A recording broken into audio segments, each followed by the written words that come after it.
রাজ্যপাল রাজ্যের সাংবিধানিক প্রধান, তিনি চাইলে যেখানে খুশি যেতেই পারেন, কিন্তু রাজ্যপালের কোনো বিবৃতি যেন এমন না হয় যেখানে তাঁর এই আগমনে নতুন করে সাম্প্রদায়িক সম্প্রীতি যেন বিঘ্নিত না হয়, এমনটাই স্পষ্ট বক্তব্য অধীর রঞ্জন চৌধুরীর। দেখুন, এখন তিনি রাজ্যপাল, তিনি রাজ্যের একজন সাংবিধানিক পদে বসে আছেন, তিনি কোথাও যেতেই পারেন, সেখানে আমি কিছু বলতে চাই না, কিন্তু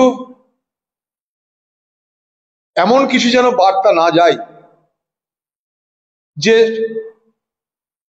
সাংবিধানিক পদের অপব্যবহার করে কোথাও সাম্প্রদায়িক সম্প্রীতি পুনর্বহালের পরিবর্তে সাম্প্রদায়িক সম্প্রীতি অবনতির বার্তা যাচ্ছে, এটা যেন না হয়।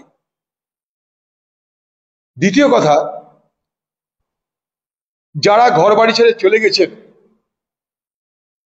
তাদের জন্য আমরাও দুঃখিত, আমরা তাদের জন্য প্রতিবাদ করছি, আন্দোলন করছি, তাদেরকে ফিরিয়ে নিয়ে আসা হোক, কিন্তু তাদেরকে একটা জায়গায় গচ্ছিত রেখে রাজনীতি করাও বন্ধ হোক।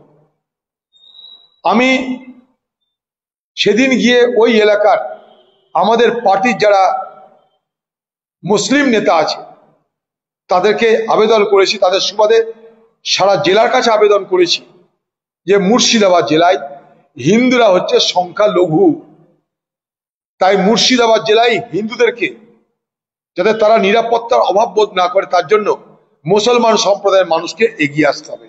সে কথা আমি আজও বলছি এবং আমি বিশ্বাস করি মুর্শিদাবাদ জেলার সংখ্যাগরিষ্ঠ যে মুসলমান তারা সংখ্যা লঘিষ্ঠ হিন্দুদের নিরাপত্তা দেবার ক্ষেত্রে কোনো যত্নের চেষ্টা ত্রুটি করবে না।